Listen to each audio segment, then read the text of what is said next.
And we are live. I want to start by saying happy Mother's Day to everybody. I tell you, folks, let's be honest about it. There's so many people out there that talk bullshit about the importance of fathers and how, fathers are important to you. Well, yeah, fathers are important, but let's be realistic. 90% of your raising comes from your mother. So call your mother and thank her today. Dad making you hold the light when you're working on the car or volunteering on the weekends, for your kids' baseball league, is not raising you. Your mother raised you. Be grateful. Be grateful. Moms in the audience, love you. Thank you for being who you are. Our society couldn't run without you. Happy Mother's Day. Happy Mother's Day. You should get a Mother's Month. Let's be honest with you. It shouldn't be Mother's Day. It should be Mother's Month. But we'll take what we can get, right? Let's do this.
Well, everybody, this is Claudine Gay. Just to remind you, this is Claudine Gay. Y'all may remember her. She was the president of Harvard. She ran Harvard. She did. And she was actually forced to resign. She testified before Congress when all the Gaza protests were happening. She was called before Congress and testified, and some right wingers that wanted to jump on the bandwagon of universities are bad and free speech is bad and all that other crap really hated Claudine Gay because, well, let's face it, she's a black woman and they're bigots. They went after her with a vengeance. They went through her life like a fine-tooth comb. And I'll tell you, I mean, just for a point of disclosure, I kind of felt someplace in the middle there with everything that we're talking about. Yeah, you need free speech on campus, and campus needs to be the microcosm for ideas. It's what we do. It's the hub for our academia. Of course, you need to be talking about world events and what's going on and this, that, and the other. But I kind of fall in the middle there because there's some groups out there that have kind of hijacked universities and they kind of run their whole protest. I don't know the best way to put it. Their entire program is run through universities. They're not out there standing on their own. They're literally just running their whole program through universities. And to me, that's not what universities are about. That's outside influence. I mean, that's not thought and education and everything coming out of the universities, coming out of the students. That's outside influence. So I kind of fell in middle ground on that. A lot of the universities fell on, hey man, free speech is free speech. That's the way it is. We're going to have protests, deal with it. And the right wingers went nuts and they went after Claudine Gay like crazy. They went through everything she'd ever written, everything she did, and they found a couple instances of plagiarism. They did. They found a couple instances of plagiarism, and she was forced to resign. She resigned over it. Marcia, thanks for being here. Happy Mother's Day to all the moms, grandmas, stepmoms, foster moms, dog, cat moms. You get the idea. Yeah, thank you, Marcia, for always being here. And yeah, again, thank you, moms. We know who makes the world go round. We know you are the backs in which this country runs, period. The home life, work life, everything, none of it happens without you moms. And it's about time we just acknowledge the way things really work instead of this bullshit about. Anyways, I don't want to. That's not today's show. Just again, happy Mother's Day. So yeah, they went after Claudine Gay with a vengeance, and the mainstream media was more than happy to just the corporate media was more than happy to jump on this. It was just a search for Claudine Gay accused of plagiarism. You could see all the major outlets were running articles about it. Like headline after headline after headline after headline. But when you actually talked about the people that knew anything about it, they're like, not really, not really. And this is what they mean. This is the best example I've ever given. If the speed limit's 55 miles an hour and you're driving 57 miles an hour, are you speeding? Yeah, you are. Cut and dried, you're speeding. Are our law enforcement, our police departments going to enforce that? 99% of them, no, they're not. They're not. I mean, hell, there's variations in, just from tire size, just from model to model on cars, 2 miles an hour. That's just too close. They usually go about 5 miles an hour or 10% is what they do, to make up for differences in tire size, differences in, tire size from one manufacturer to the other would be the exact same tire size on the side of the tire, and they're not the exact same size of the tire. That changes how fast your car's going, faster or slower. So yeah, it's speeding. If your car is moving 57 miles an hour, it's speeding. It is. But is it really? That's kind of what it was like with Claudine Gay. She didn't take anybody's research. She didn't fudge her papers or anything like that. She lifted a couple paragraphs where the language was too close to verbatim, and she didn't cite those sources. It had nothing to do with the actual substance or the research of her paper or anything like that. But hey, it was plagiarism. We're going to hold people to a standard.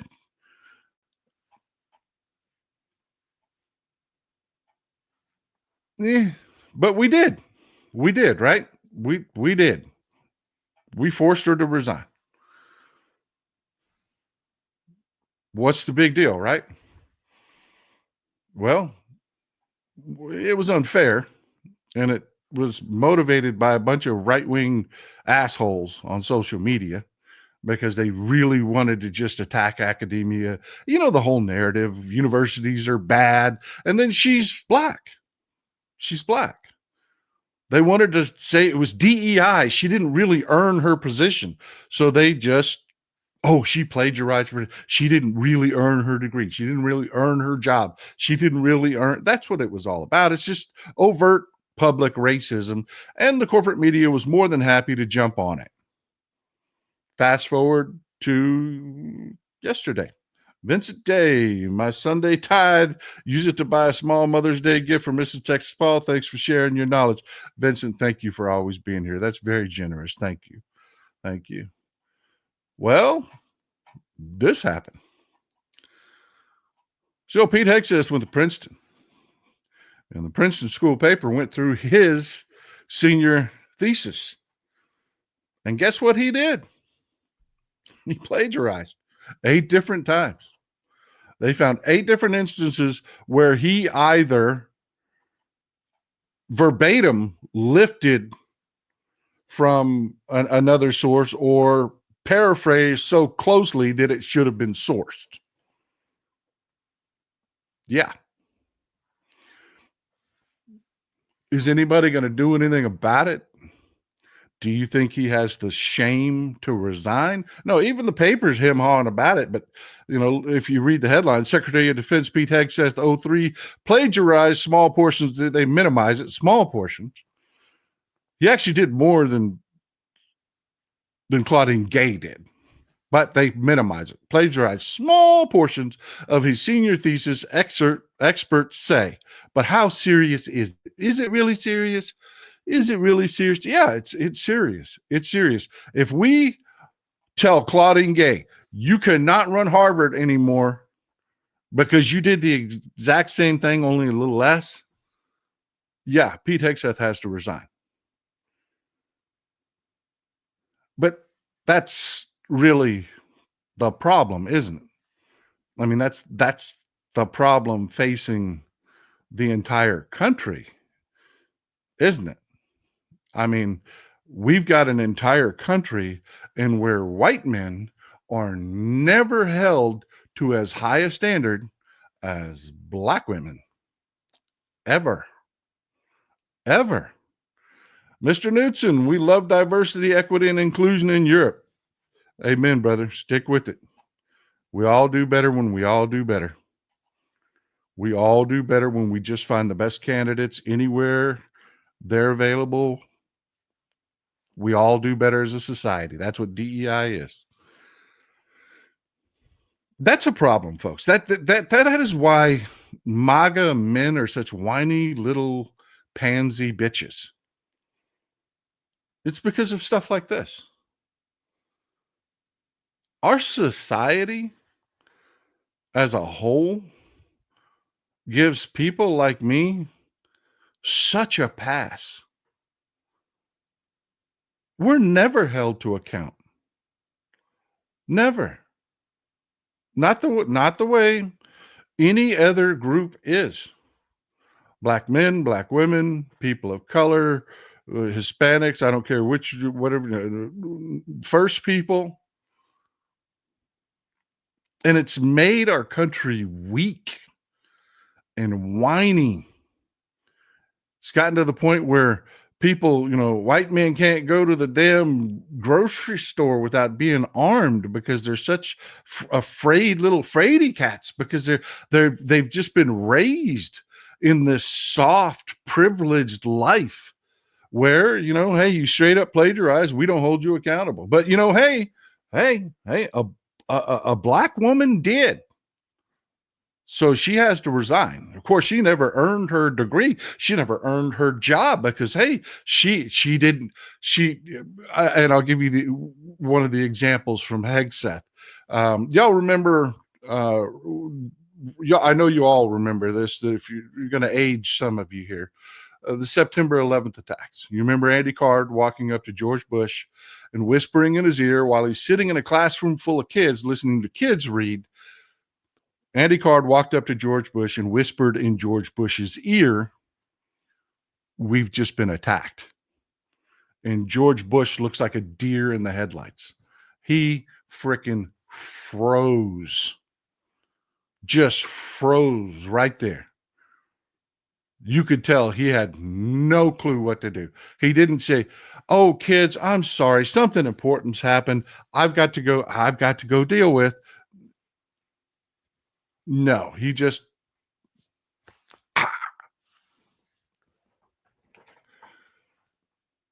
Hegseth took from the Washington Post news article about that incident, and he quotes it almost verbatim. And then he didn't cite the Washington Post, which is technically what plagiarism is. When you lift a paragraph from somebody else, you're supposed to give them credit. Kind of like when I bring in stuff from that people post online, they'll say, "Hey, so-and-so posted this," you just give them credit. That's what you do. And I know what you're saying. I said, "Oh, well, that's not that serious." I mean, well, yeah, and it wasn't that serious when Claudine Gay did it either. It's not like she faked her research or anything like, no, that wasn't what happened. It was just, she just, took an article or a line. In Claudine Gay's case, it was a couple sentences. And they were way too close to what someone else had written, and she didn't give credit.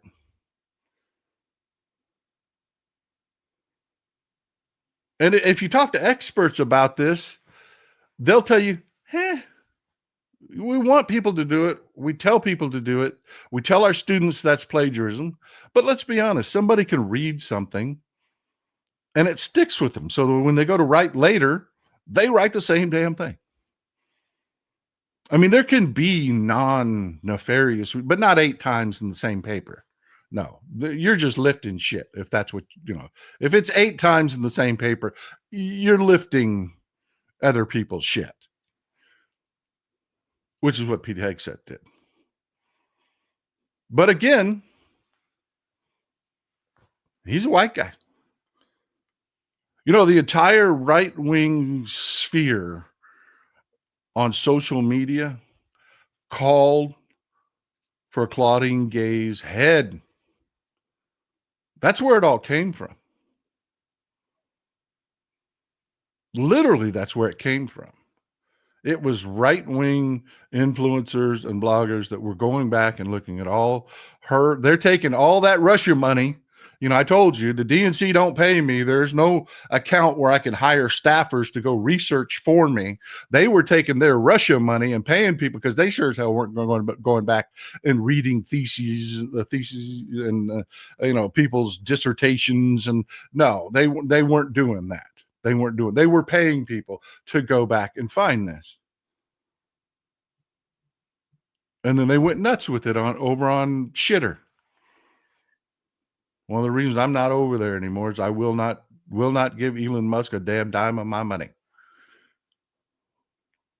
When I say give him a dime of my money, I mean I won't let him earn money on what I do. But yeah, on this, I'm telling you, the outrage and the noise and the screams coming out of the right wing that are demanding that Pete Hegseth be held to account on this is deafeningly loud. They're just losing their mind. No, they're not. Even the corporate media isn't covering this. It's not. They're not. Google it. They're not. Kudos, to the school paper for doing their job. But that's why you want an example of white privilege. You want an example of why white men have become so weak and petty and whiny. It's because this is the life they live here. They're never held to account, not the way they hold other people to account. But, it doesn't end there. It doesn't end there. We just had this happen. Old puppy killer,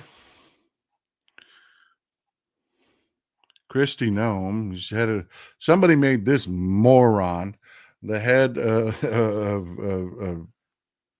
the Department of Homeland Security. She took a break from getting her lip injections and shooting her dogs to actually threaten to arrest Democrats.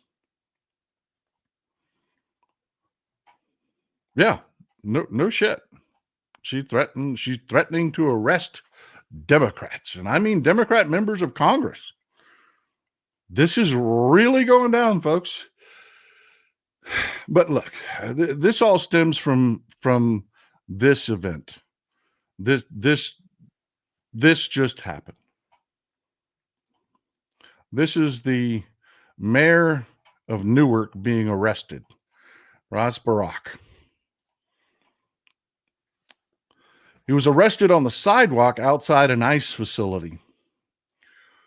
But there's kind of more to that story. Now, look, folks, as we get into this and this is an actual image where they didn't blur out the faces. This is Ras Baraka. Sharp-looking guy, huh? They just elevated his career like they could have never imagined. This is why I keep saying this, folks. Yes, these right-wingers are going to do terrible things. They are. They're going to do terrible things. But they're morons. They're morons. We're going to defeat this shit. We're going to win. We are. Are we going to have a mess to clean up at the end? Yes. Yes, we are. We're going to have a lot to fix. We're going to have a lot to fix. Got a couple stories for you today where we're just going to have to go back and fix shit that they're tearing apart. But fix it, we will. And again, we are going to win. I've always told you, take heart in the fact that, yes, they've appointed people to do shitty things. They're going to do shitty things, but we're going to win. In the end, we're going to win. This is going to run through the courts, not only just the actual courts, but the court of public opinion. We're going to win this because they appointed morons like Pete Hegseth. No one that they've appointed is really talented and really able to do stuff like this. And this is why. This is where I'm going with this. This is why I say that. Sherry Foster, here's for all the parents out there. Thank you for always being here, Sherry. I appreciate you for supporting the show. Robin DeHood, speaking of not being held to the same account, Shiloh Hendricks, those donations are sickening. I know, off topic. No, that is disgusting. What she's talking about is the mom, the racist, bigoted mom that called a young autistic child the N-word on a playground because the child was playing with her daughter's toys. These right-wing bigots started a GoFundMe for her, and she's going to raise like $1 million for using the N-word in public. Just being an overt, open bigot. That's them, folks. That's who they are. Thanks for bringing it up. Newest bill. There is no outcome with this current government that is profitable to anyone in any way. What is the point? This kind of thing. They're trying to push their white, bigoted fever dreams into reality, and it's not working. It's just not working. So here's the lowdown on what happened. The mayor went down for a press conference. He says he was invited in. Then they invited him out. And he left because they arrested him on the sidewalk after he left the facility. This is what I mean by they're morons. They're absolutely morons. And we're going to win because of things like this. He's going to freaking destroy this private prison company in court. This facility is run by a private company. He has been arrested. His civil rights have been violated because of them. They are liable. And this has nothing to do with the operation of their prison. This is something, there's no catch-all, we can't be held accountable. No. He's going to sue the shit out of these people and win because they're morons. And ICE are morons all the way up, bottom to top, all the way up to Puppy Killer are morons because Puppy Killer comes out and has her press secretary. Yes, DHS has its own press secretary. Said, arrests of Democrats are on the table. We're going to do that. And Democrats said, come on. Yeah, do it. I dare you. I fucking dare you. Do it. Because the law's on their side. See, there's a law that gives Congress the right to access these facilities, and that access cannot be impeded. And in this whole dust up, it was. So the only people breaking the law here is the private prison company, it's ICE, it's Tom Homan, it's Puppy Killer. So yes, pretty please, let's fight this out in court. Go ahead. I dare you to arrest someone. Please. But I'm not the only one saying that. I'm not the only one saying that. AOC has been all over this, and this, you have got to give her props. She can read a room, man. She understands what's going to get people pissed off, and she knows when to step out there and have Democratic voices heard. What DHS is trying to restart this. Hold on. And now what DHS is trying to say, again, they're using public intimidation because they know that they cannot come for us all. They know that they cannot come for us all. And recently what they said is that DHS is allegedly looking into arresting members of Congress who were showing up for their legal and constitutional obligation to conduct oversight. If anyone's breaking the law in this situation, it's not members of Congress, it's the Department of Homeland Security. It's people like Tom Homan and Secretary Kristi Noem. You lay a finger on someone, on Representative Bonnie Watson Coleman, on Representative, or any of the representatives that were there, you lay a finger on them, we are going to have a problem. Because the people who are breaking the law are the people who are not abiding by it. And it is enshrined in the law that members of Congress who show up to ICE and CBP facilities are required to be granted access, legally required to be granted access. Okay. You remember Luther, the anger translator that they had for Obama? I'm going to be AOC's anger translator. Bring it, bitch! Bring it! You ran your mouth. Don't talk about it. Be about it. Come on. These people are morons. They're morons. That's why we're going to survive this. They want to implement their bigoted white supremacist dreams, fever dreams, and they're going to fail because they're morons. Skeet Sayre, this could be good. Is not Mendez ex-senator from? No, wrong.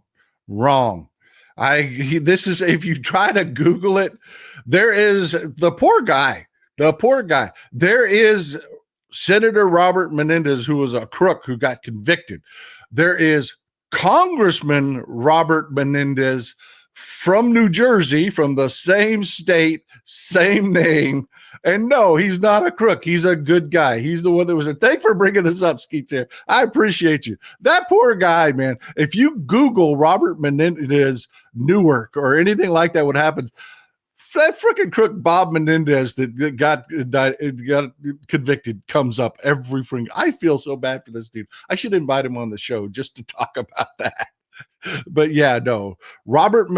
Congressman Robert Menendez is a young, fiery Democrat from New Jersey. Thanks for bringing that up, my friend. Jan Reichenberg, this was not an arrest. This was a kidnapping. People have had enough of this crap. And they're asking the question, and it is a legitimate question. Why are these guys wearing balaclavas? Why are their faces covered? Why do they not have badges prominently displayed? Huh? Why is every one of these groups dressed differently? Are these not people from the government? I mean, what did they do? Just go round up a bunch of Oath Keepers or freaking January 6th insurrectionists or Proud Boys? And deputize them? I mean, are these not law enforcement? If they're law enforcement, where's your badge?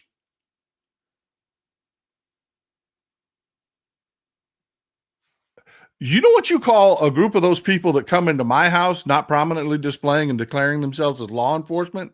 You call them dead people, because we're going to have a shootout.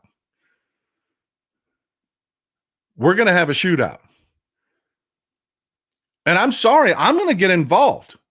If I'm on the street and I see a bunch of people, I know law enforcement folks. I am very supportive of law enforcement. I defend them when other people in circumstances when other people won't because of what reality dictates. This is not that. If you're not carrying your badge, there is no need whatsoever for a law enforcement official to have his face covered. He is acting under the color of the law. If he is righteous and not breaking the law, why is his face covered? It's the same thing we said about protesters. The protesters out there wearing the masks are the ones causing the problems. Don't wear masks. Phone out, record everything. And I'm telling you, people have had enough. People have had enough. Mr. Knudsen, can we put Puppy Slayer in jail once Trump is out of office? If she broke the law, I'm going to do everything I can to make sure that happened. If she crosses a law, I'm going to do everything I can to make sure these people are prosecuted because fuck them. I don't believe in going high. You wanted this to be where it's at, then you live where it's at. Jordan, MAGA are all suffering from democratic derangement syndrome. No shit. Not one of them know what a Democrat thinks or is. They're always so shocked when they hear us talk. E.T., what they did not have in 1933 Germany that we have today, almost everyone with a video camera that can live stream cameras out for everything. Absolutely cannot control the narrative. 100%. You people are killing it. You people are killing it. You're doing a great, great, great job of getting the narrative out there and showing people what's going on. Daryl Kirsten, thank you for being a new supporter. Thank you for being here, sir. You folks that are the new supporters, y'all give me hope that we are going to continue on, that everything's going to be okay. Because as long as we keep bringing in new people and building the audience, we know this community is going to make it. Daryl Kirsten, your salty language is effing inspiring, man. Well, it's just who I am. I mean, I get the emails all the time. People just tearing me a new ass, telling me I can't talk that way and I can't say the things I say and I can't. And I'm like, you're in the wrong place. This is what we do here. Jared Foster did as you said, Paul, started going to my local DIM meetings in Kevin McCarthy's hometown. It's in very sad shape. Many of them are. They need you. They need you. I'm the only person who's ever had a recurring monthly donation. I got work to do. Brother, thank you. That is exactly why I was telling people to go. Because, yeah, I'm telling you, a lot of these local, especially the rural ones, Democratic parties are in desperate need. It's a couple old folks getting together once a month. That's all it is. They need you desperately. The Inquisitive Prince, as a former Republican converted to progressive after the George W. Bush debacle, I know the Republicans, a lot of men are weak and mad because they can't get women. That is way true. That's why they flock to Trump's rhetoric. Yep. And the sick ass people like the Tate brothers and all those people. Dennis and Jan, thank you for somehow your comments slipped by me. I'm having a hard time finding it in the comments. Happy Mom's Day to Mrs. Texas Paul, and to say thank you to Texas Paul for all you do in saving our sanity. Thank you. That was a huge donation too. I really appreciate you. I wish I could find it. I wish I could pull it up on the screen. For some reason, it's not pulling up in my comments. Robin DeHood, my son Link insists I say to you that you wear your hat because you're the leader of the cowboy heroes. That's awful nice of him. That's all. I wear it because I grew up in South Texas, and this is just socially what we wear. People are like, "You're no cowboy," and I'm like, "Of course I'm not a cowboy. I'm not. A cowboy is a profession. There are very few actual working cowboys in this country. They're very, very, very few. And there are a lot of people that wear these because when you grow up in Texas, culturally, we grow up wearing these. No, that's a dirty, low-paid job. No, I'm not a cowboy. That's hard work, man. I ain't doing that. Are you crazy? That's why people go to school. I mean, you may want to stick your hand in the cow's ass, but not me. Not me, brother. Not me. Look, there's a lot. I mean, a lot going on, including this. Y'all remember Tracy Morgan? Y'all remember Tracy Morgan, don't you? You know what? I'm gonna wait. I'm gonna do that one. I'm gonna do that story. I'm gonna do this story first. I'm sorry. Let me back off. Let me back up.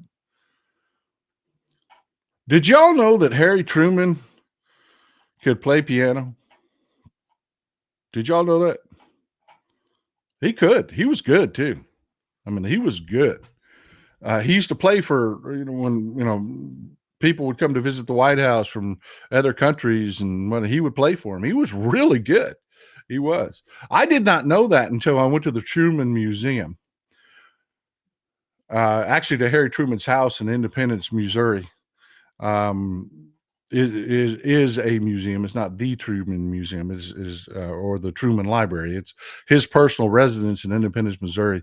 They keep it maintained. It is neat. And I got to tell on myself. I tell on myself every time. I feel so bad about this. The guilt makes me tell on myself every time.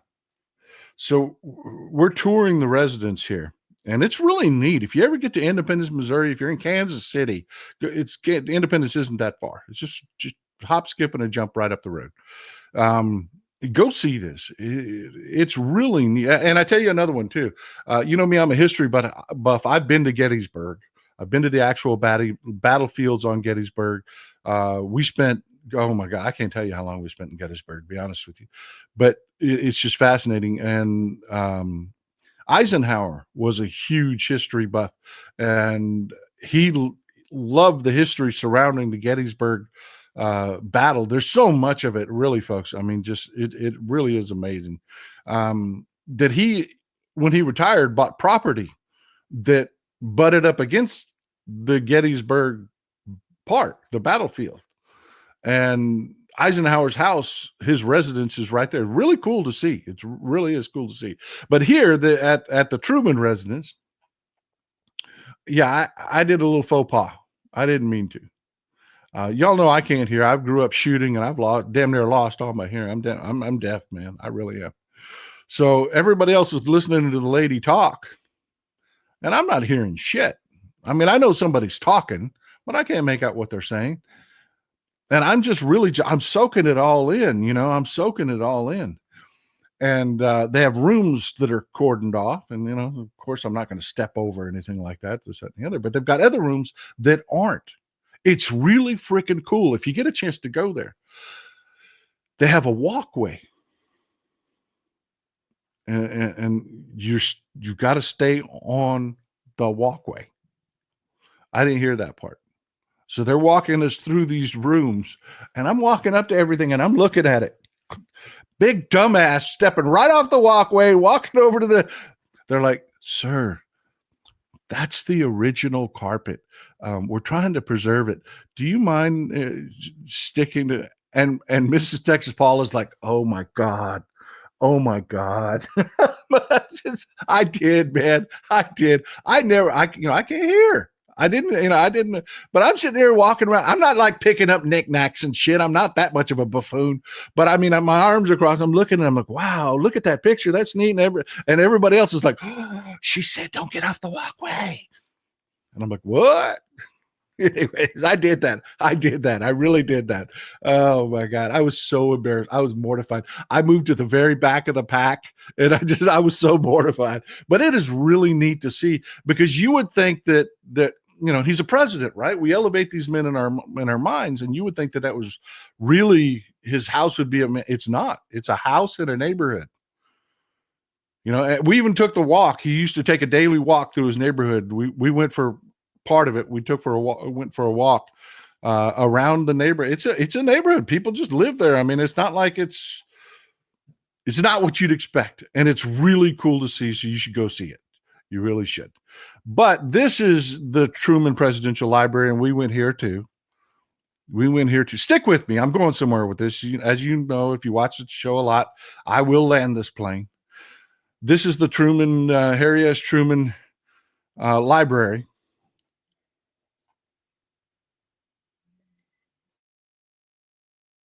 And it too is very cool. But this is where I determine that people that talk about people from New York being rude are full of shit. They are nicer than the people of Kansas City, Missouri. Sorry. I'm sorry, my Missouri people. I don't mean to piss you off. I'm sorry, Kansas City people. But no, this is an Independence also. But yeah, you know, I'm from Texas. You open doors for people. You say hi to stuff like that. You would have thought that I was a freaking Martian the way these people acted. There was a lady going for this door right there, that door, and we were all walking in, and I took a step forward and grabbed the door and opened it for her. Here, let me get that for you, ma'am. The way I was raised. She looked at me like I was some sort of slimy insect from another planet. You know, I was like, wow, really? Okay. Well, you know, her and her husband and her family, they all thought it's like, turns out, I guess they don't do that there. But I learned, I quit being so friendly. I learned. But yeah, this is where I'm actually going. That's the Truman Library, Truman's house and stuff. And all of that is run by the National Archives. Then there's this. To Google Maps. This is the Truman Institute. And it's in Kansas City. And people confuse it with the Truman Library. Then they partner with the Truman Library. But no, the Truman Institute is run by a nonprofit. This is not run by the government. And why am I talking about that? Why is that important? No, it's because of this. This just happened. Trump takes free golden Air Force One from Cotter and keeps it after office. Yeah. This just happened. The government of Cotter just gave Trump one of these in broad daylight in front of us all.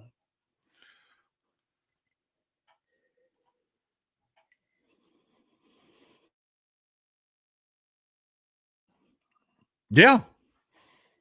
Yeah. No shit. And it's as garish and ugly as you would expect. They call it a golden 7 for a reason.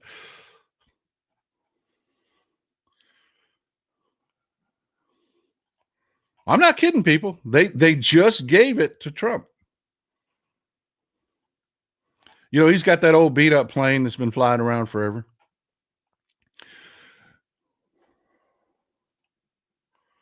This is going to be the new Air Force One because Trump doesn't want to fly on Air Force One anymore because it's old.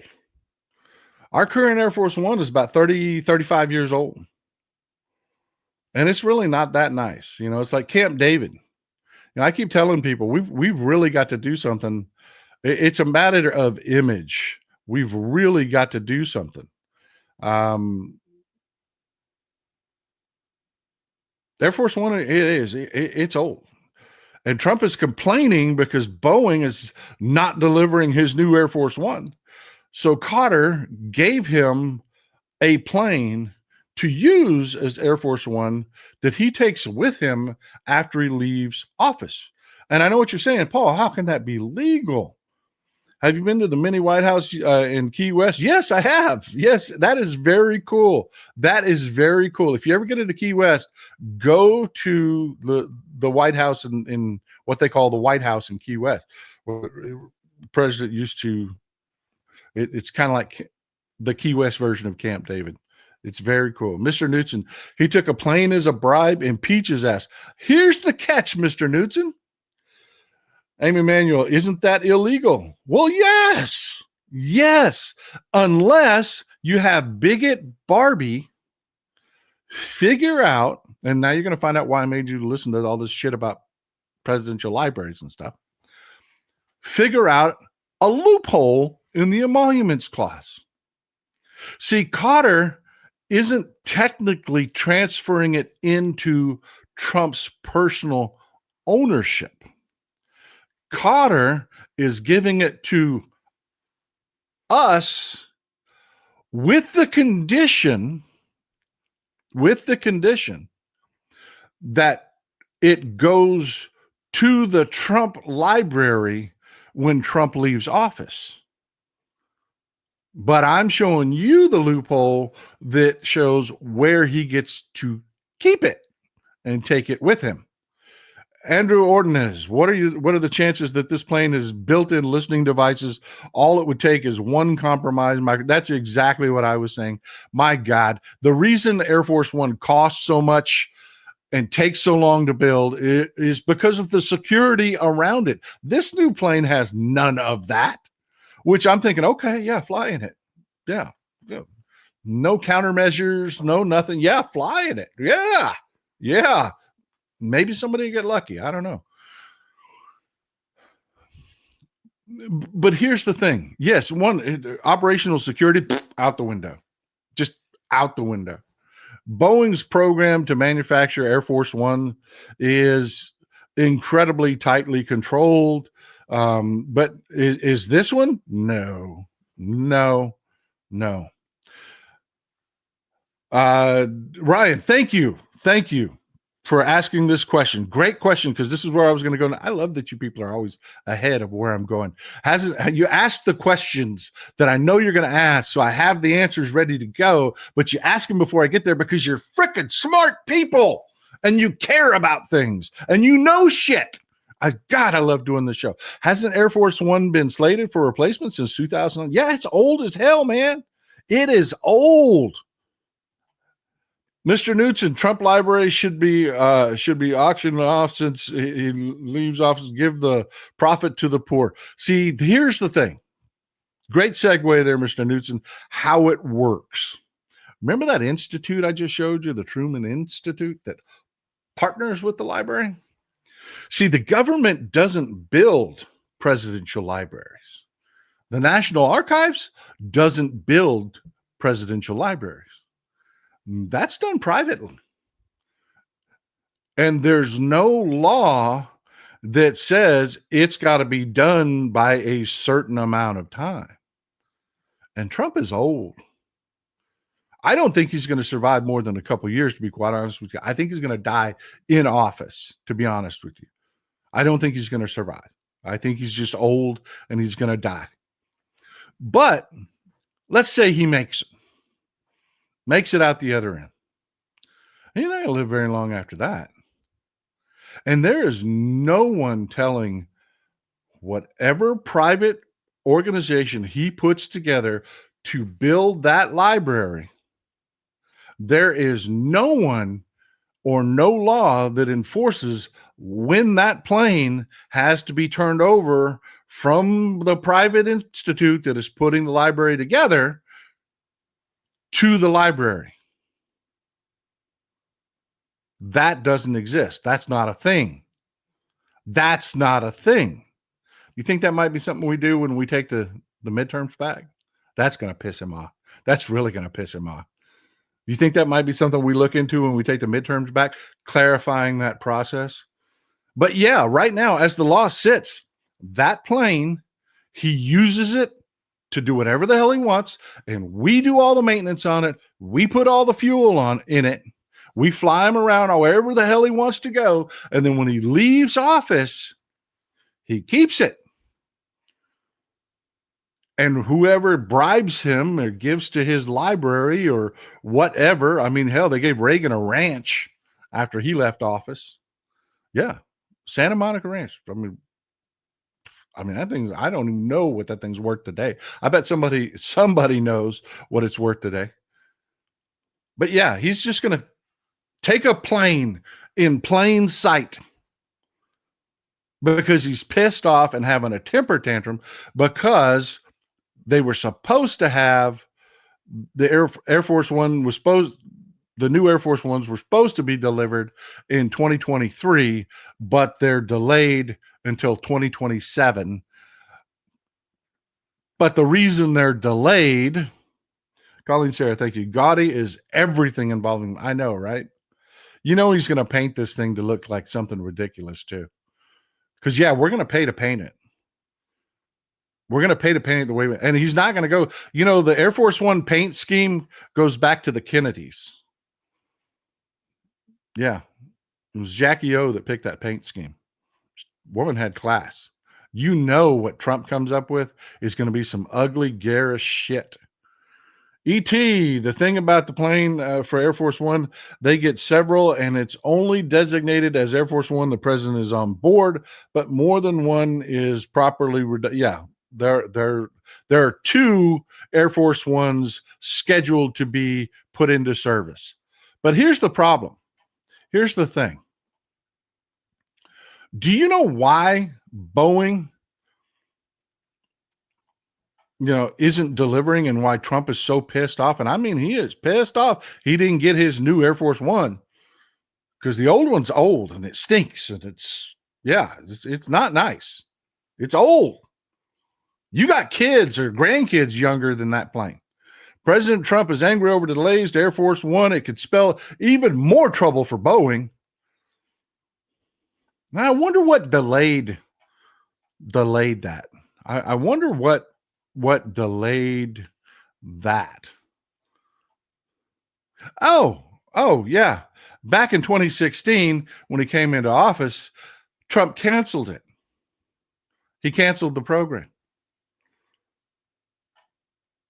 And if you're as old as me, you remember why. President Obama is the one that ordered 2 new Air Force Ones. And the Republicans, if you got a good memory, the Republicans, even though the planes weren't going to be delivered for him, they were going to be for the next president. Republicans ran around because, we've got a weak white men problem. Republicans ran around bitching, the old Air Force One's not good enough. It was good for George W. Bush, but not good enough for Obama. No, it was old then.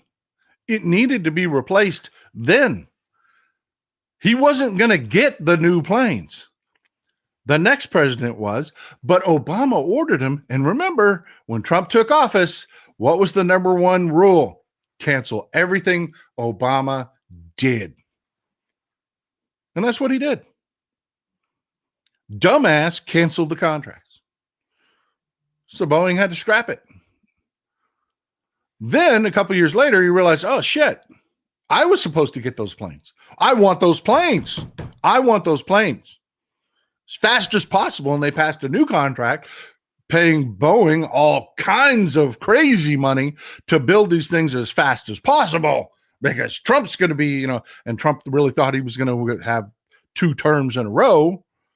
And he didn't, because for a while there, we got smart. So, yeah, he's pissed off about his own stupidity.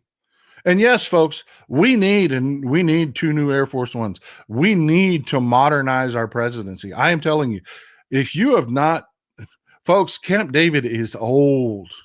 It is old. It looks and feels like something out of the 70s. We need to update our presidency badly. I keep telling Mrs. Texas Paul, they're like, Paul, you need to run for president. I'm like, they don't want me to do that because I'll turn the White House into a museum and I'll build a brand new, shiny, modern White House somewhere in the middle of the country that you can't hit with a missile in 20 seconds. I mean, they don't want me to be, no. Randy Oliver, Grifts and Lies, hotels in the Mideast. Yep. Our oil industry is getting absolutely decimated over Saudi Gulf contracts.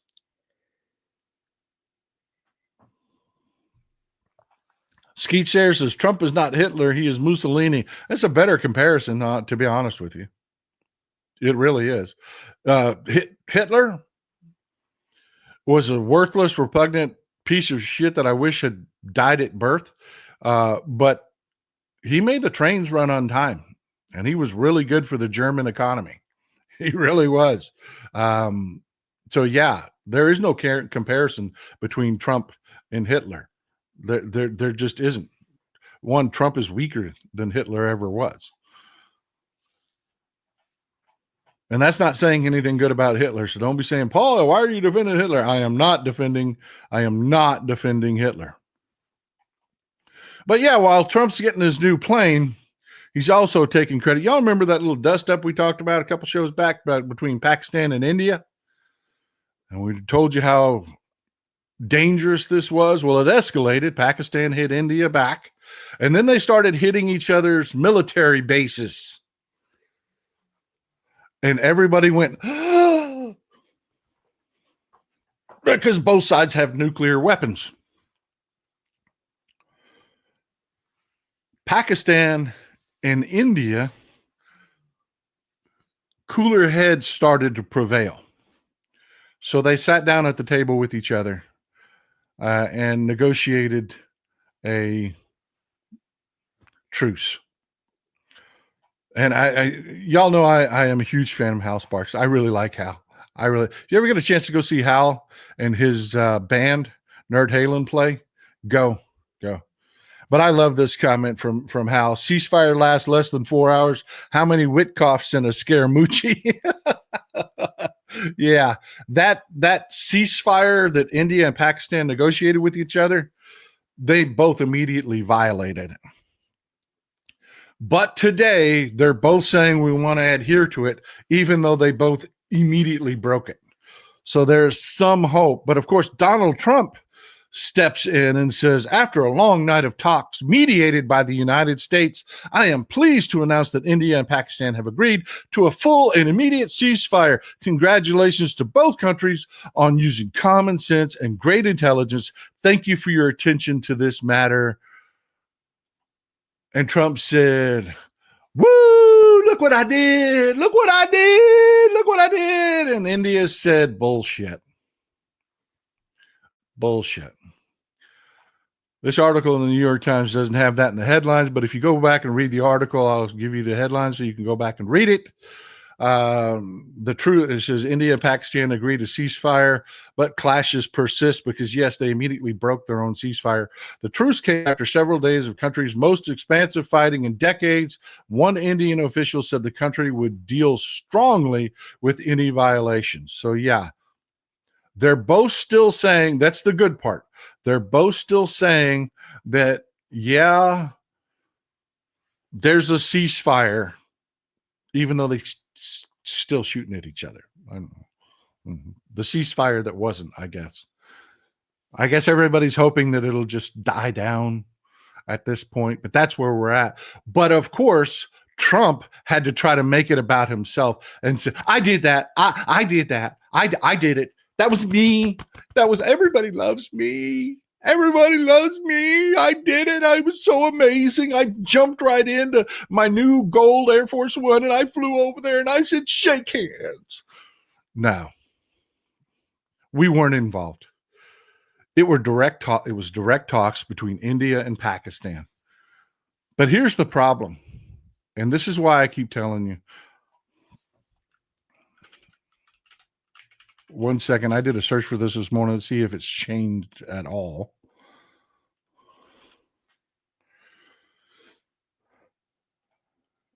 Let's see if the headlines have changed. All right. Yeah, they have. They've changed the headphone. They've changed the headlines. All the headlines earlier today were about, woo, Trump negotiates peace. Trump negotiates it. And then India said, no, you didn't.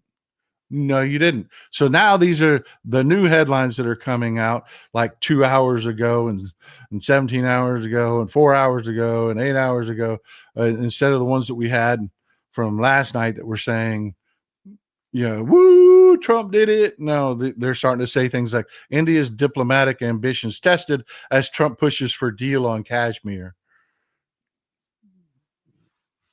Bullshit.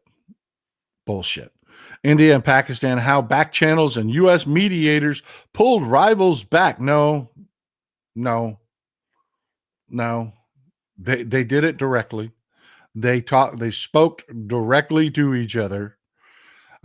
Just everything had to be about Trump. India-Pakistan truce appears to hold despite accusations of violations.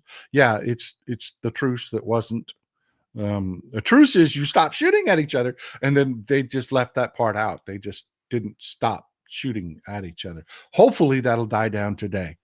Trump vows to increase trade with India and Pakistan after praising ceasefire agreement. Yeah, all of the headlines from yesterday when I was doing the research on this and putting it together where Trump did this.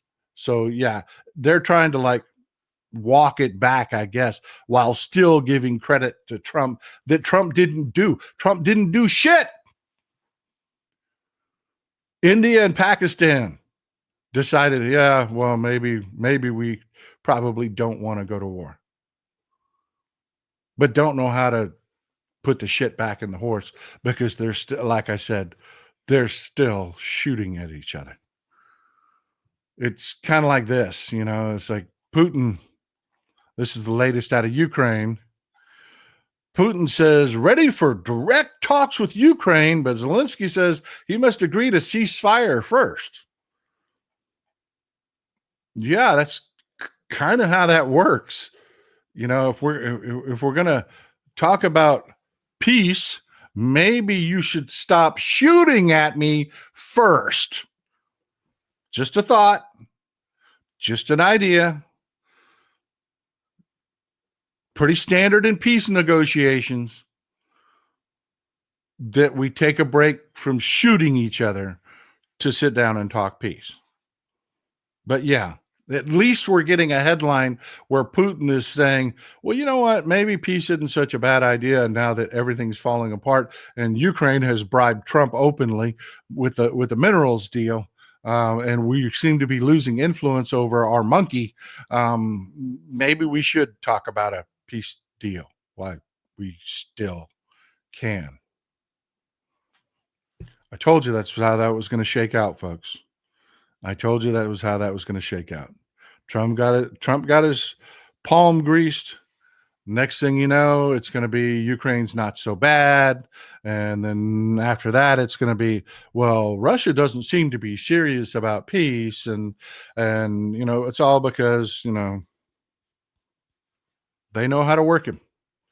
Not ever the right thing. It's always a grift. It's always corruption. ET, major EU players are seriously, finally, stepping up for Ukraine. Yeah, because Europe is, I have to tell you, Europe is in the same boat. I don't want to piss off my European audience here, but I ain't going to lie to you. Europe drugged their damn feet for a long time. They were there. They gave them weapons, and they, you know, but they didn't want to be involved. It's like Keir Starmer making that, you know, bang the desk. We're going to be there for Ukraine, and then the next part of the sentence tapers off where he says, "When all the fighting stops." What? Yeah, maybe get there sooner. You know, if it was in my backyard, I would think maybe don't wait till the fighting stops before you know.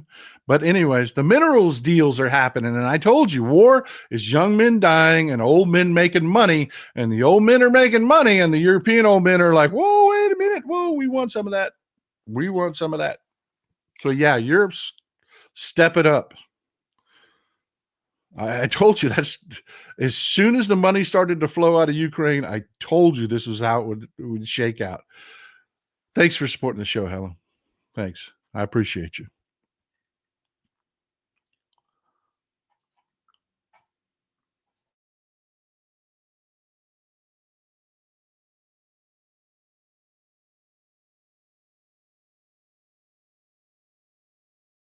No shit, right? Moscow agent governing America.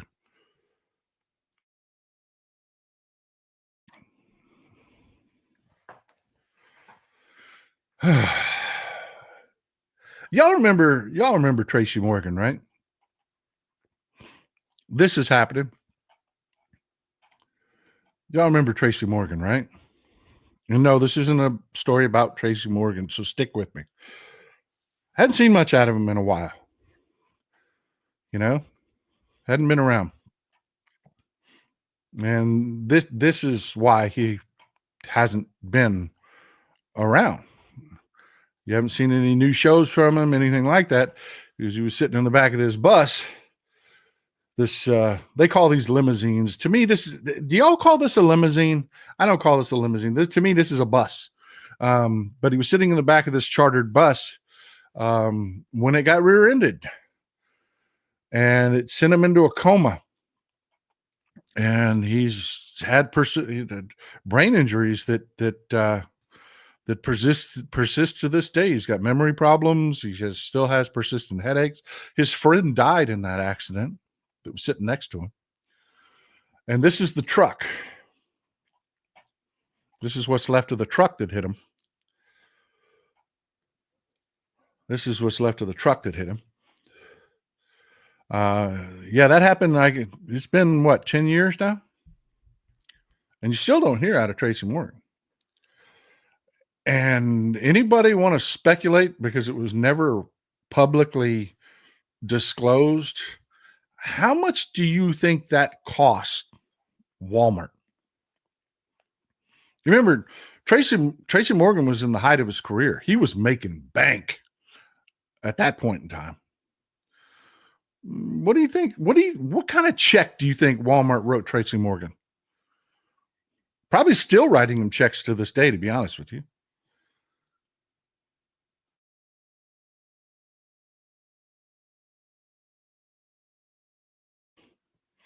Which is, to be fair, nothing negative about Tracy Morgan. Probably why you don't see Tracy Morgan working a lot.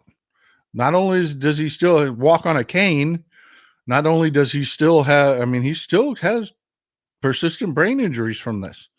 But yeah, I would bet there were one hell of a lot of zeros. And I would bet the checks are still coming. I would bet that they structured that so that he got a big check up front, and then they keep giving him checks over the years. Kind of how they work those big deals out a lot when they can, because so that the company doesn't have to, go bankrupt or anything like that. That happened, and that is why companies, that is an example of why companies are working so hard to do this.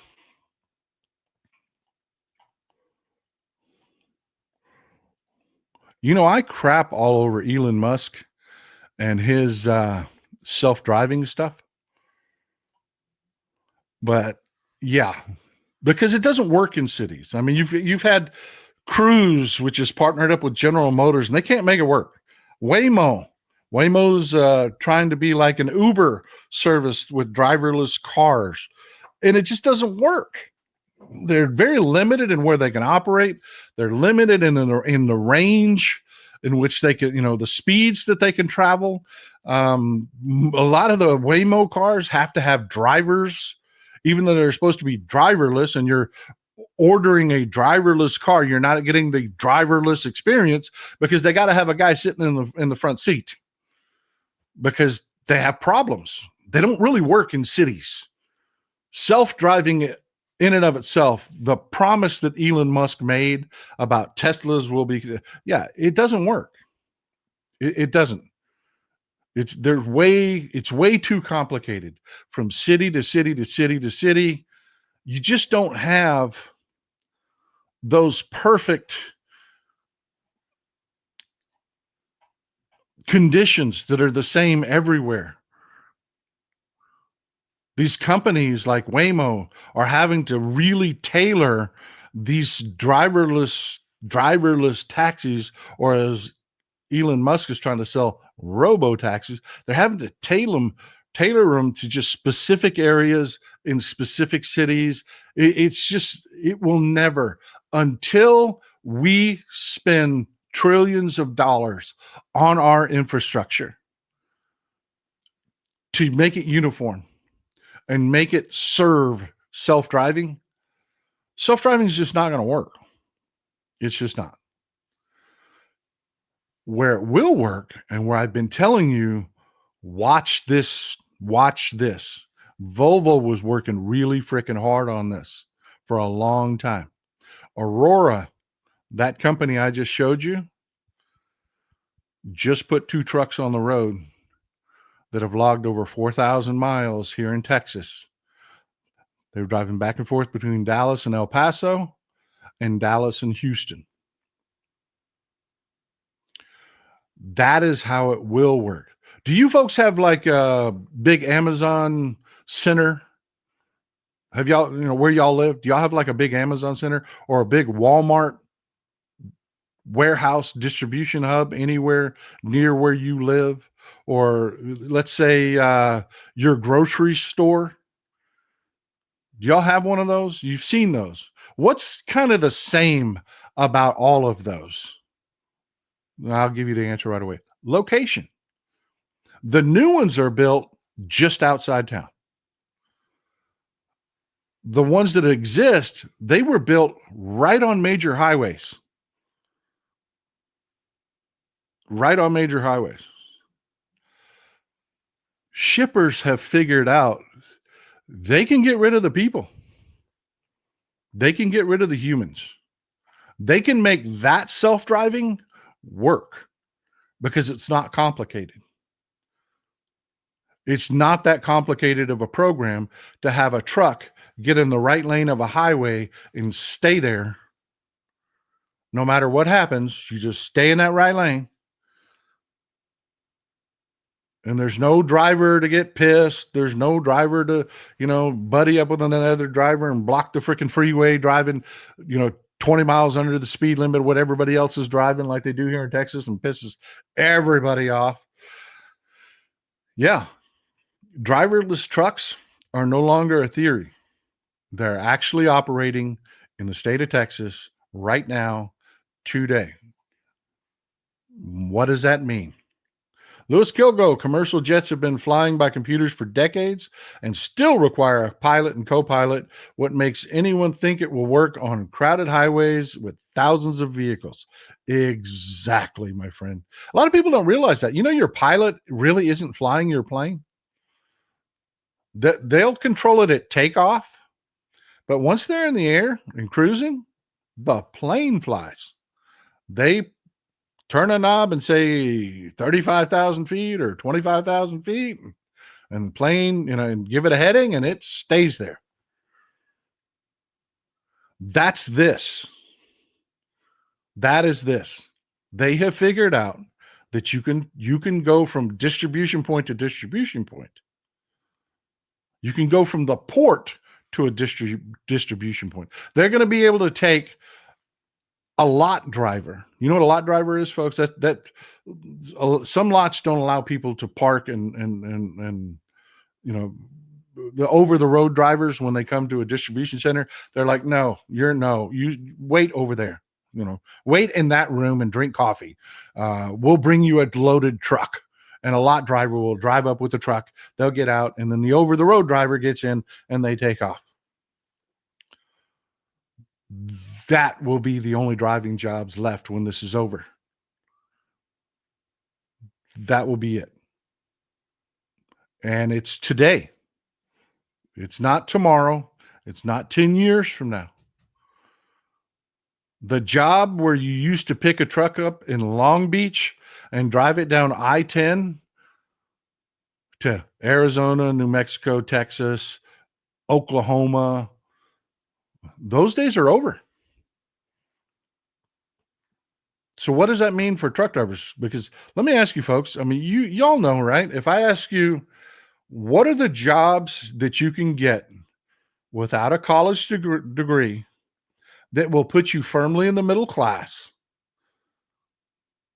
What are those jobs?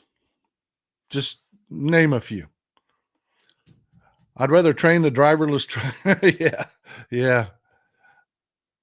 I've always wondered why the rail industry hasn't really stepped up more on this.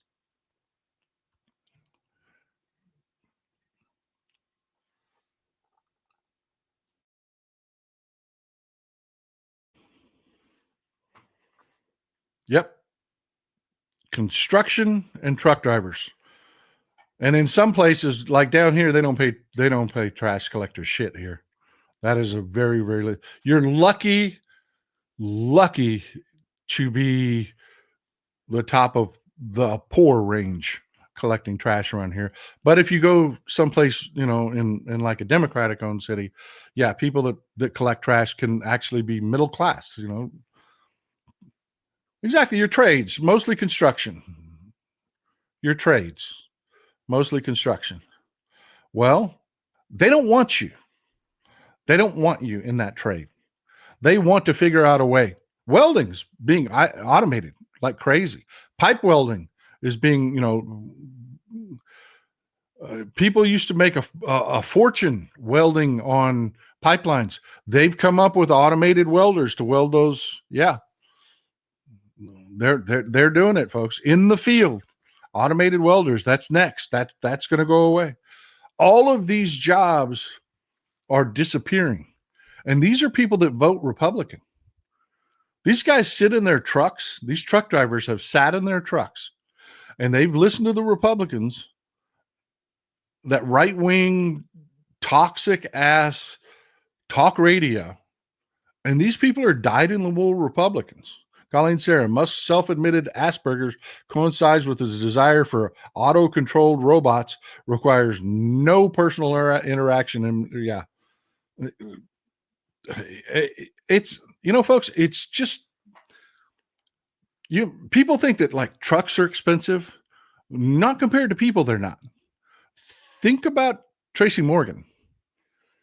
That driver and that truck had been up for, depending on whether you listen to the defense or Walmart, he was either up for 24 or 28 hours straight.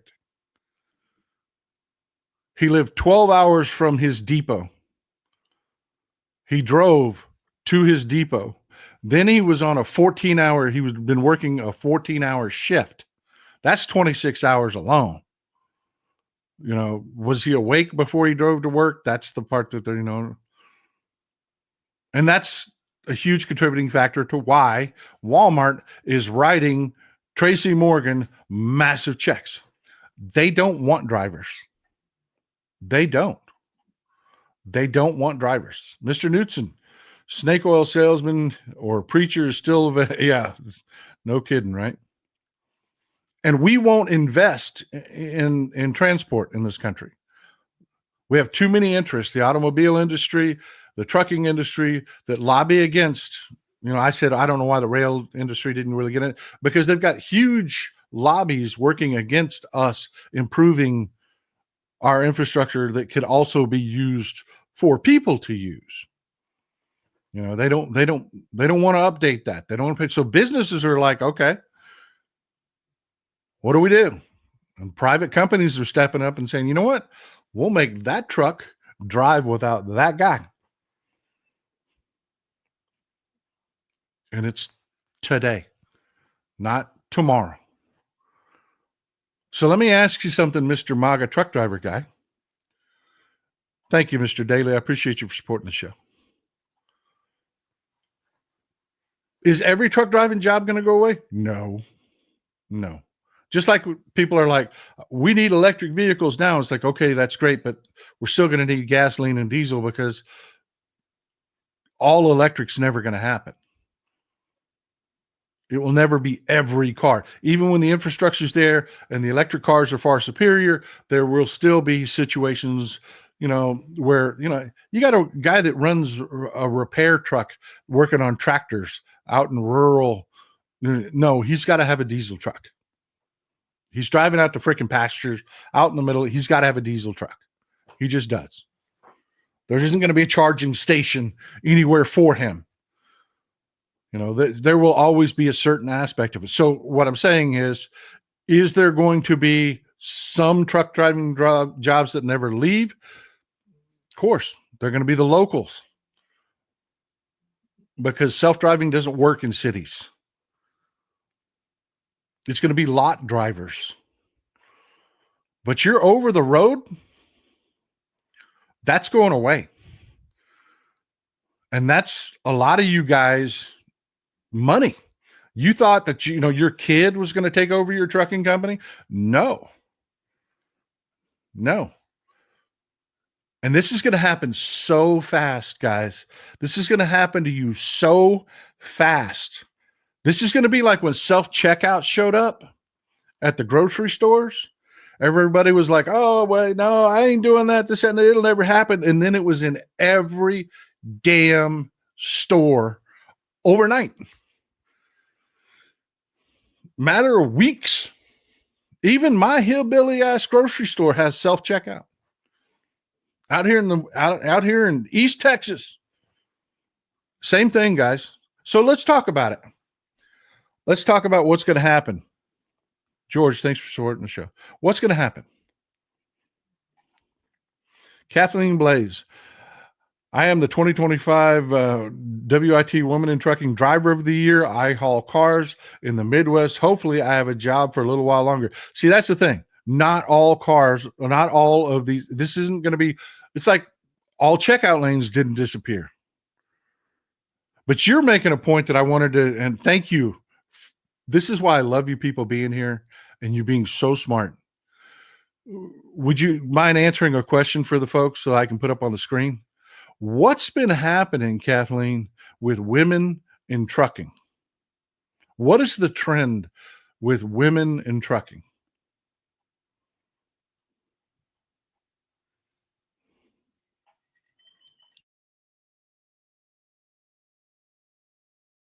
Let's give her a second to type. She's in the industry. She's one of us. She's going to be able to tell you, and you just don't have to take my word for it.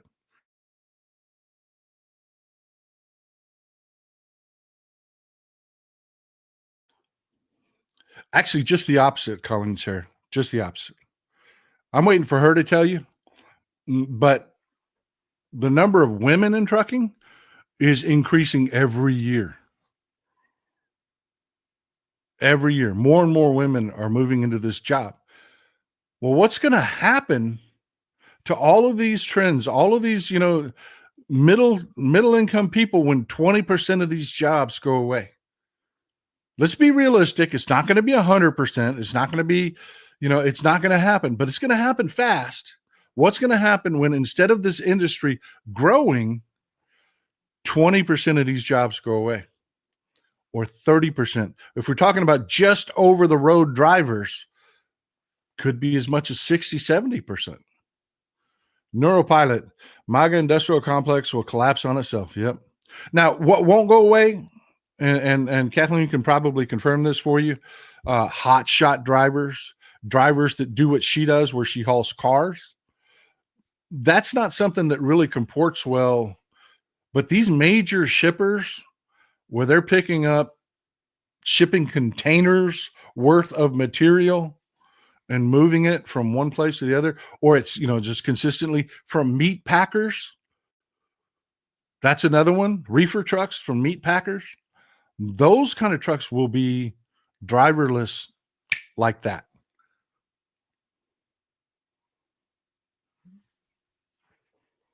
Folks, the times they are changing.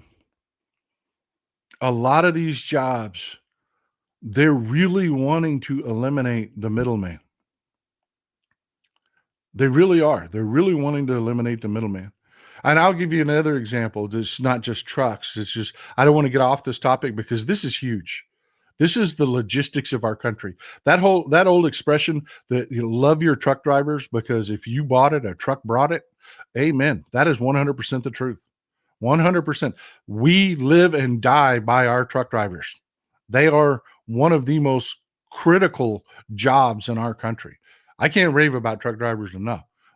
Everything, every business. Hell, I don't sell my cups if a truck driver don't bring me my blanks. There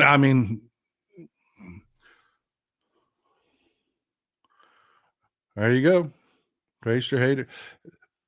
Let me ask you, man. The movement to automated dispatching.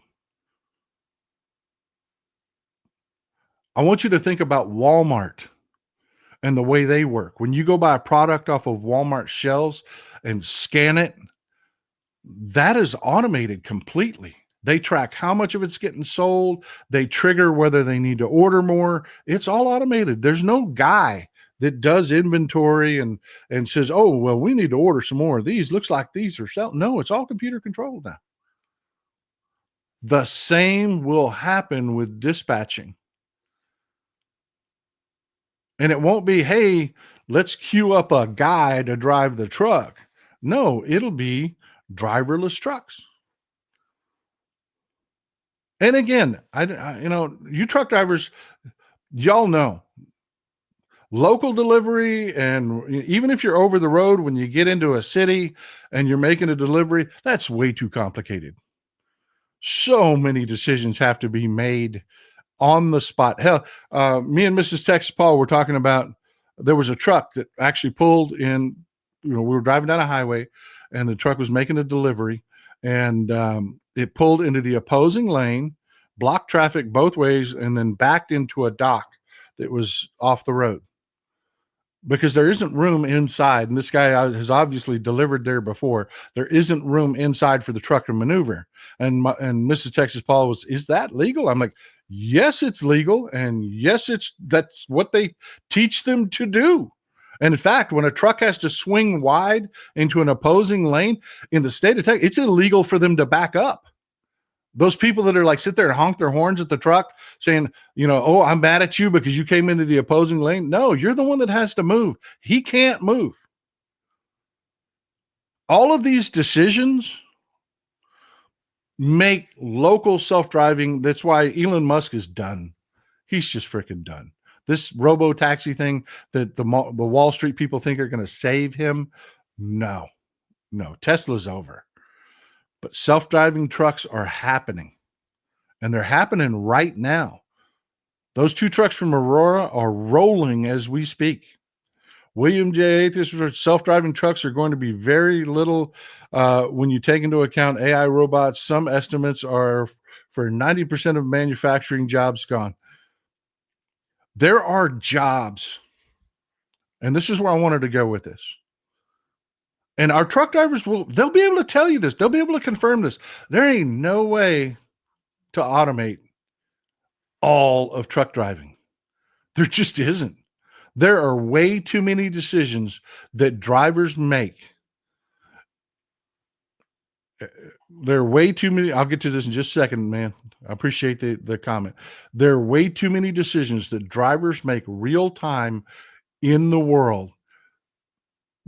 You can't program every one of those situations. You just can't. You need a human being with experience dealing with them. Trader hater. The problem with AI dispatching is the broker behind the load is typically screwing the over-the-road driver. Yes. And my point is, that's going to get worse.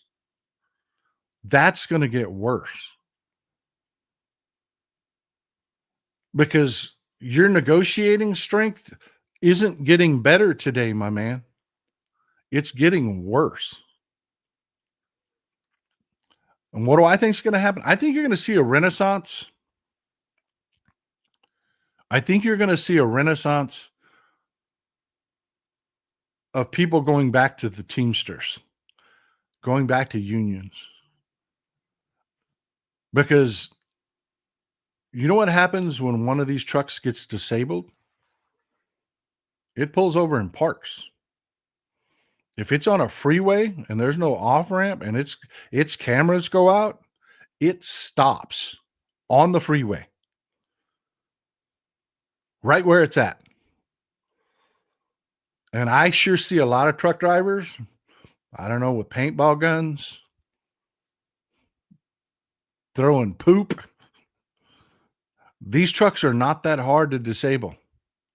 They're just not. Hell, dirty windshields were screwing over Teslas. So yeah. Do I think it's going to be like overnight every truck driver is going to be out of a job? No, I've never been a fearmonger to say shit like that.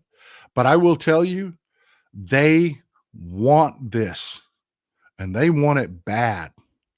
And they want it bad enough, they'll lobby for laws to make it a felony to screw with one of these trucks, or, they will. And Republicans will line up to do it for them. But yeah, the world, she is a changing. And when I say she's a changing, I mean, she changed yesterday. So all of my trucker friends out there, start talking, man. Start talking to your fellow truck drivers, because who the hell do you want going forward in that environment? Do you want somebody that's pro-union? Do you want somebody that's pro-worker? Or do you want Republicans that are more than willing to bend over and do whatever they want for Johnny Got Rocks? I mean, they'll screw us all with tariffs to get Johnny Got Rocks a tax cut. What makes you think they're not going to just hose you over? They are. So yeah, this is an opportunity for us to win over our truck driver friends. It really is. This, and it's going to happen so fast. It is going to happen so freaking fast. This company, like I said, in a matter of a month on 2 trucks, and I know that a lot of truck drivers will say, well, that ain't a lot. But they've logged 4,000 miles in deliveries, actual commercial loads, 4,000 miles on 2 trucks in under a month. It's going to explode from here. Mr. Knudsen, local truck drivers mostly load the truck themselves. How do you automate? You don't. Join unions, save your future. That's the thing. I don't think the lot drivers and your local drivers are going to be, but if you're going to, a lot of these warehouses, the truck drivers aren't going into these warehouses and pulling their loads. They back up and a warehouse crew loads their trucks. I've got a question. Do they call them lorries in Norway also, like they do in the UK? I mean, what are they? I know it's Norwegian, so it's not going to be lorries, but I'm just curious, what does it translate to in English, if you don't mind? Exactly. Publix keeps running out of products I use. So I went to customer service and said, what the fuck is going on? Who is doing the ordering? Oh, the computer algorithm does all the ordering now. They said, yeah, that is true. 100%. And I'm telling you folks, they really, really, really, really want this to happen. I'm currently trying to set up a trucker consortium for independent and small over the road companies to organize. Amen, brother. Amen. Do it. Do it.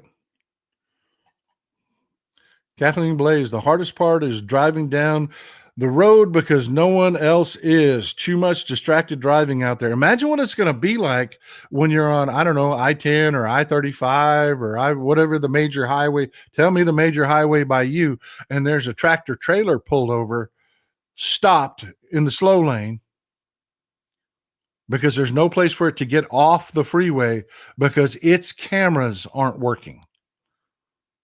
It's just sitting idling. What's that going to do for traffic? I'm telling you, people will be disabling these trucks. They will.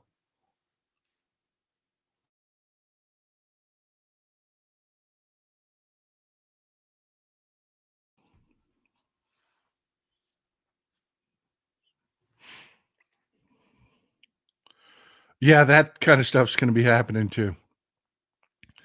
It is. That kind of stuff's going to be happening too. Truckers don't, they're different people. Your average trucker he's just like a hillbilly, man. Even if he's from up north, they're just like a hillbilly. They're not just going to sit and let them jobs go away. It's going to be a mess. It is going to be a mess. But it is so profitable for these companies. You have no idea. Humans are always the most expensive component in any job. And it's not just trucking. They're making air conditioners now. I've been shopping for a split system because we've got a window unit in my wife's she shed. Yes, Mrs. Texas Paul has a she shed. And I want to put a split unit in there. They now make split units that you install yourself. You don't have to have equipment to handle the Freon and all the other stuff. No, they're designed for you to install by yourself with no vacuum pumps, no nothing. Every chance they get, I agree with you. I'm trying to talk to Mrs. Leslie. Talk to Mrs. Texas Paul. I am trying to sell that to her like crazy. She needs a mini split in there. She does. But yeah, they're trying every way they can, from welding to construction. They're trying to come up with new ways to pre-build these houses so that they can pay. They can't get rid of the framing crews because the framing crews have to be there to assemble them, but they're pre-manufacturing these houses, delivering them pre-made, pre-sheathed on the outside, pre-made, and they just stand the walls up and nail them together.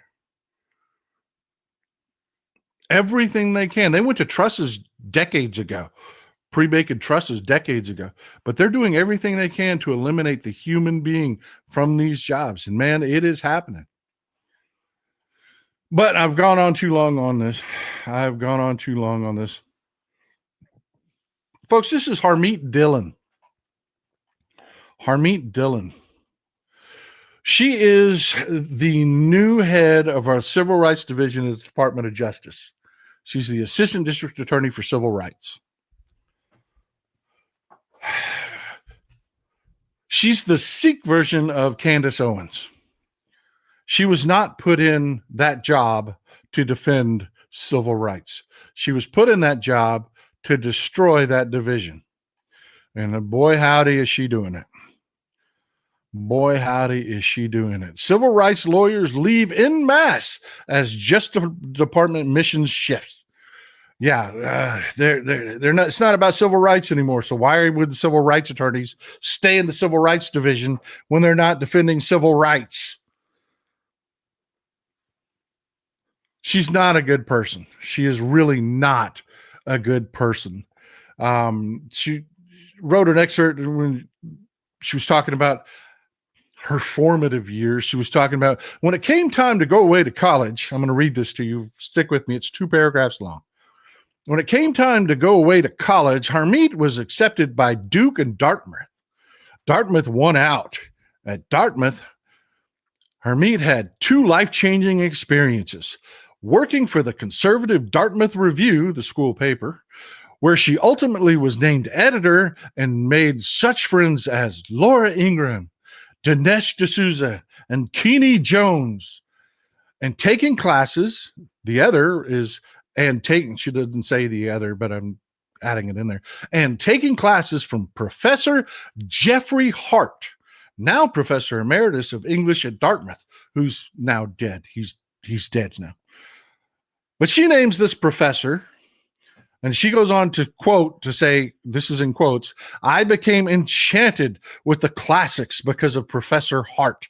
Harmeet recalls, "He strongly encouraged us to study humanities, not to the exclusion of other fields, but with them." Yada, yada, yada, on and on and on and on. Well, this Jeffrey Hart sounds like a nice guy, isn't he? Doesn't he? I mean, real influence, this, that, and the other. How the hell did he come up with somebody that would be willing to dismantle the Civil Rights Division when they themselves are the child of immigrants and are not white? How would they end up in that situation? Folks, this came from Seth Kotler. I recommend you follow him. He is also a professor, but he's doing quite a bit of studies, good information. I tell you, you've got to be willing to read information from 1,000 different sources if you want to do this. People are like, "Paul, hey, I want to do what you do, man. I want to do what you do." Okay, well, I tell them the same thing. Start reading and start talking. That's how you do it. You get him, be good. But Kotler's a good source. He's on Blue Sky, Seth Kotler.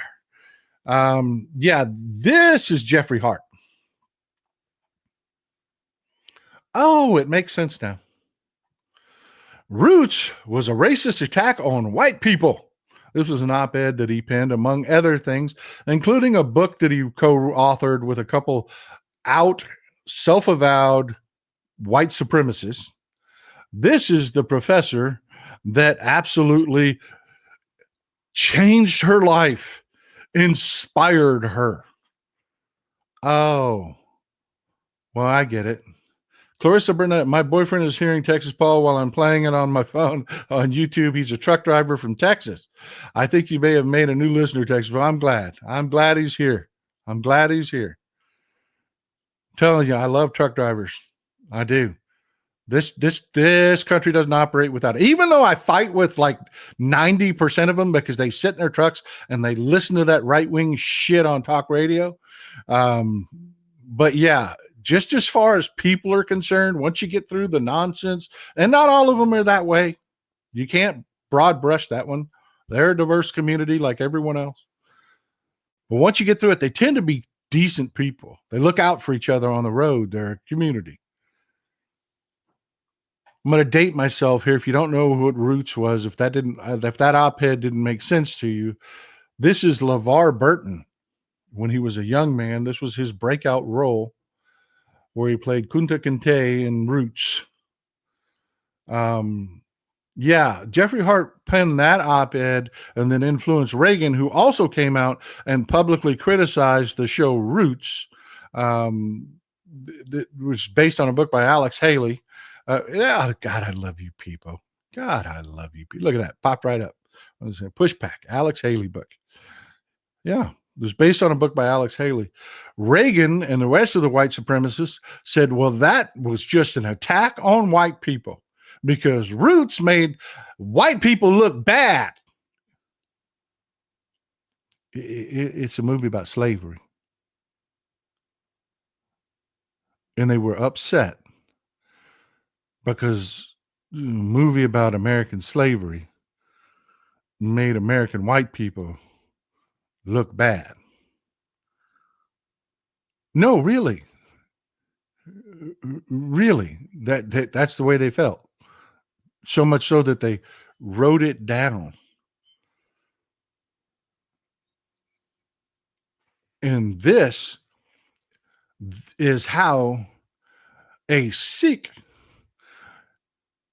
ends up being anti-trans and anti-civil rights and put in a position to destroy the Civil Rights Division of the Department of Justice because she has professors at Dartmouth like that.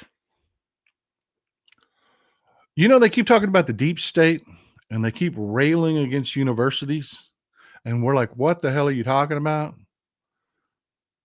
We went to college. We know what they're about. What are you talking about? This is what they're talking about. They absolutely have indoctrination from right-wing professors at our universities, and they need to be investigated. This guy, this one professor, has spawned so much shit in our country that, yeah, if we'd known about him and gotten rid of him, gotten him fired from the university, you know, do that shit at a think tank, man. I don't want to pay people to be bigots. No, that's not okay. We really need to have the balls as Democrats to do when we take power back, do a real investigation into these people. E.T., one thing that I love about y'all is that you don't cater to the YouTube algorithm and don't push out clickbait. We do need more people like y'all. You know what? Talk about what's important, man. Talk about what's important. George Allen, truck driving songs. Yeah. Oh, my God. Mr. Knudsen, lorry or truck is mostly the same. The smaller trucks, not semis, is classified as a van up to 7.5 tons and 15,000 pounds. The larger ones are semi trucks, can carry loads up to 120,000 on trailers in Norway. I was wondering if y'all kind of referred to them the same. You know, I love that, from one culture to the next, to the next, to the next. You know how we call a back of a car trunk, or storage in a car trunk. In the UK, they call them boots. I mean, just I love those little idiosyncrasy differences between our cultures, and I don't know. I just like stuff like that. I guess that's why I don't know. It makes me a more accepting person that I like things like that.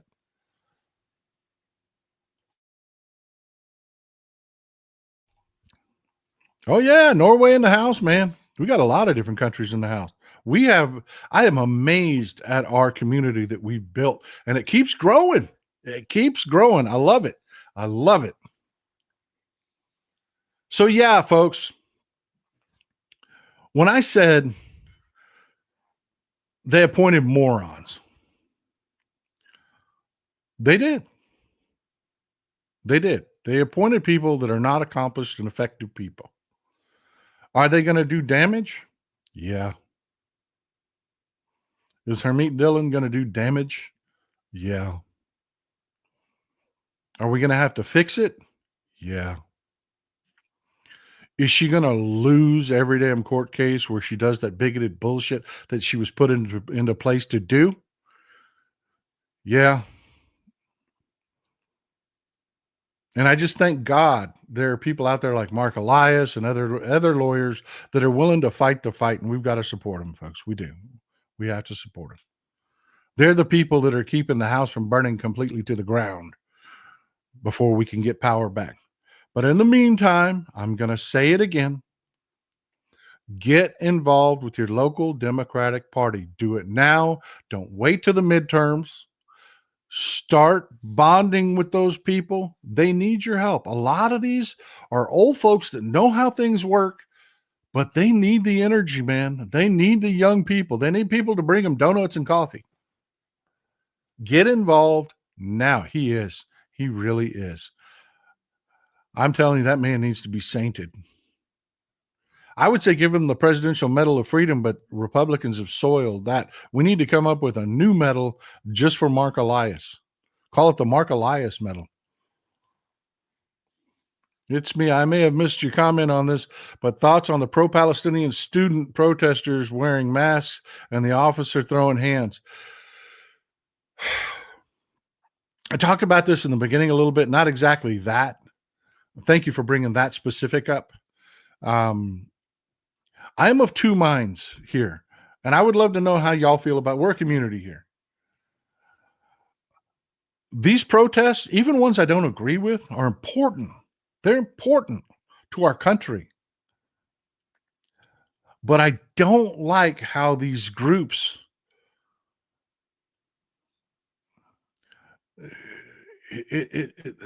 they're like parasites injecting parasite eggs into our critically important facets of our I can't stress the importance of education and how these groups can take advantage. And that's not what it's supposed to be about. This isn't supposed to be about outside influence. This is supposed to be homegrown thought and beliefs and so yeah, we need strong First Amendment protections, but we also need to crack down on these groups that are using outside influence to bolster things and push things to young minds that don't have a lot of experience. There are a lot of people on campuses right now that absolutely hate Israel and know nothing about it. Nothing. They have no idea that there's an entire left in Israel that supports almost everything that they believe in. But there's so much hate fomented by these groups from the outside that they're interested in talking about dialogue and real facts. They're like the mirror image of the Klan. You've got the Klan that's selling misinformation on one side and groups like that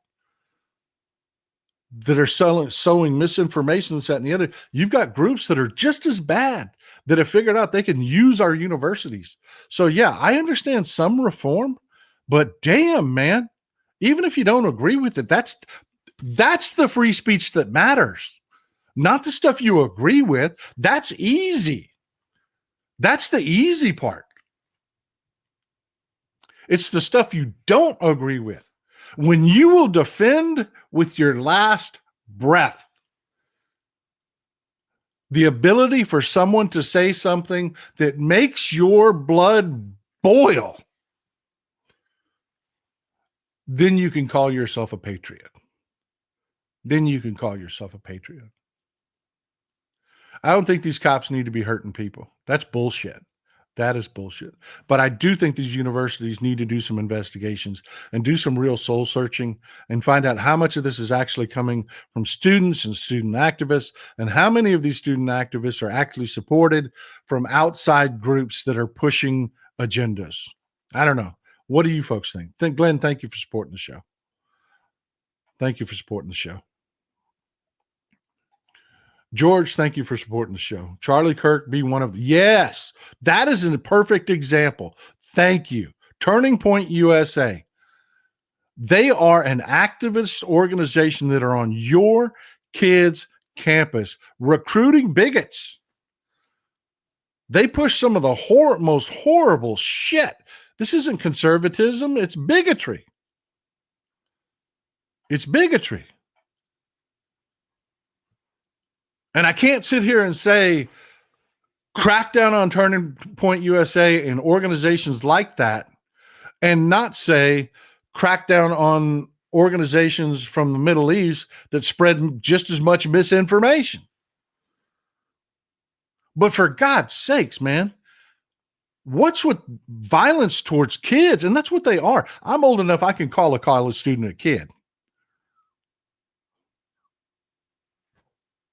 I mean, Christ, show me on the doll where the words hurt you. I don't know, folks. You tell me. Am I getting it right? Am I wrong? Or where am I right? We're a community here. We'll roundtable this for a couple minutes. I know we're going long, but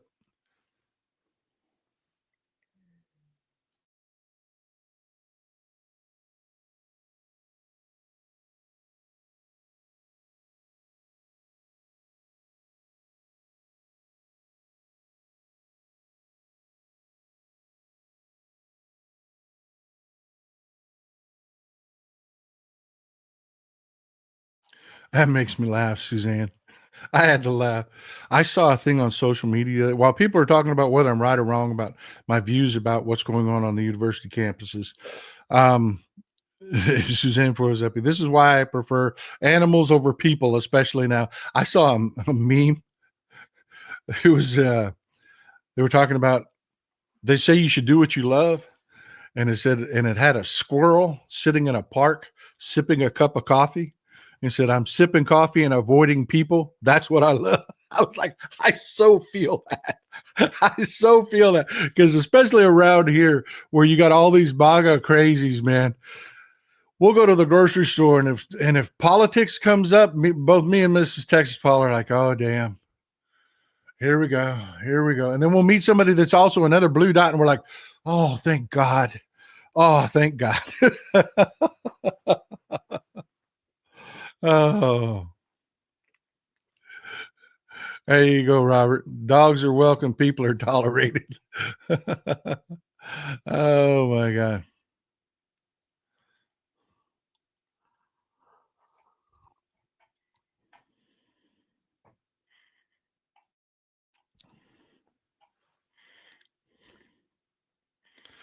So, yeah.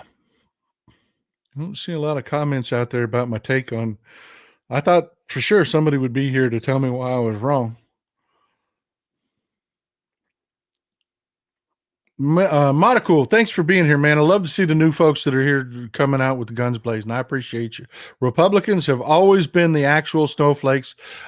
I don't know. There's typo there. Their acronym: gaslight, obstruct, and protect. GOP, gaslight, obstruct, and protect. It takes guts to stand up for others' rights. Yeah, it does. Yeah, it does. GOP is just full of just whiny little babies. Tell me something. You see somebody walking around in frickin' Walmart. You know, we saw somebody, I don't remember where we were. We walked in somewhere yesterday, and there's a guy had hamburger joint. We were at a hamburger joint. And there was a guy standing there with a gun on his hip, and I can tell it right away he wasn't law enforcement. He was just local yokel. And forget the expression, but my first thought was pussy. I mean, really, I really did. I thought, you wimp. Look Look at this. We got kids, we got grandmas, we got everybody just walking around just fine, and you can't make it through your damn day. You can't make it through the freaking burger joint without having a gun on your hip. You wimp. You wimp. Shaking my head. I'm in Blue, Illinois, and the number of brainless Trumpers is astounding. Yeah, they're everywhere. They're everywhere. Well, look, folks, I really enjoyed spending time with you. I really enjoyed doing the show with you. Thank you for supporting the show. I cannot do it without you. I appreciate you. Thank you for being the wonderful people you are. And I mean it, guys. Nowhere else, even on folks that have great shows, do I see this level of dialogue from you folks. You folks are having a conversation usually ahead of mine and what I'm laying down. And it just amazes me every time. You people just impress me so damn much. There's no one else out there like you. No one. I've never seen another audience where people are so engaged and informed and know what's going on and add to, it's like, it's like the person that was an Alex Haley book. Yeah. You people would know that. Y'all would know that. I mean, I guarantee you there's nobody on the right, no libs of TikTok Live or anything like that, where people know where that comes from and why. And I saw a discussion going on about Alex Haley and what inspired him to write the book. They're not going to know that shit. They're morons. They're morons. And I can't tell you how much I appreciate you. The words aren't there. But I love you folks. I just leave it at that. I love you folks. And thank you for always being here. And thank you for supporting. So Don Dorf, thanks for being here. I appreciate you. I appreciate you. Y'all enjoy some Texas cities at night.